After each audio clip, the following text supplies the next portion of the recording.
आज चाहिँ मेरो हस्बेन्डको पार्सल आएको रहेछ। पार्सलमा के रहेछ त्यो चाहिँ म लास्टमा भन्छु, भिडियोलाई अन्तिमसम्म हेर्नु होला।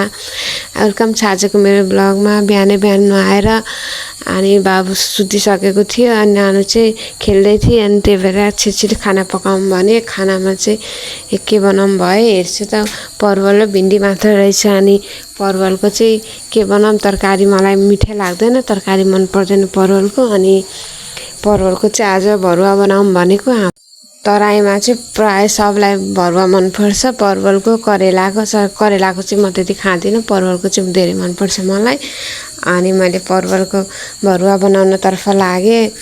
अनि पहिला चाहिँ त्यो परवलको बिचको भाग सबै निकाल्नु पर्दो रहेछ, पुरा त्यो बिउहरू हुन्छ सबै निकालेर अनि त्यसलाई मैले खलमा कुटेँ, लसुन र त्यो दुइटै। अनि गर्मीले त पुरै हालत खराब भइसकेको रहेछ, खाना बनाउँदा त पुरै पसिना भइसकेको थिएँ।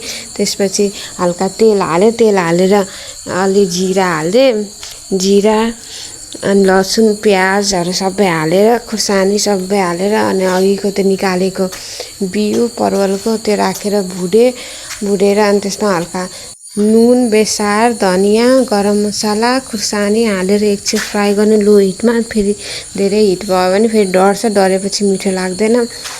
अनि एकछिन फ्राई गरेपछि त्यसलाई निकालेपछि चाहिँ परवल चाहिँ अघि नै मैले फ्राई गरिसकेको थिएँ तेलमा। अनि फेरि त्यसमा सबै भरेपछि फेरि त्यसलाई फ्राई गर्नुपर्छ।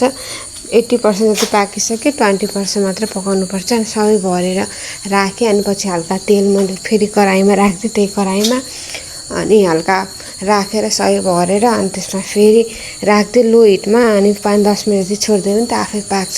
अनि यता चाहिँ फेरि भिन्डीको भुजिया बनाउनतर्फ लाग्यो। बाबु सुत्नुन्जेल छिटो सबै पकाऊँ भनेको। अनि भिन्डीको भुजिया पनि छिटो मैले भुजेँ। अनि भुटेपछि चाहिँ बाबु उठिसकेको रहेछ।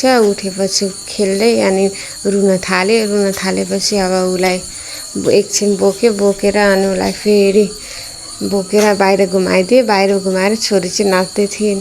अनि एकछिन पछि चाहिँ बुढाको पार्सल पनि आएछ। पार्सलमा के रहेछ भन्छु त।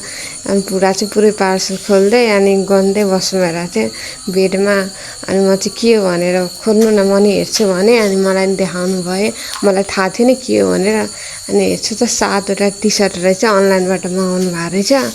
अनि मलाई देखाउँदै हुन्थ्यो, मैले चाहिँ एउटा लगाएर ट्राई गर्नु न भनेको।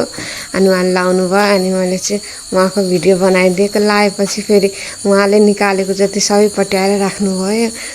अनि आजको लागि यति, थ्याङ्क यू।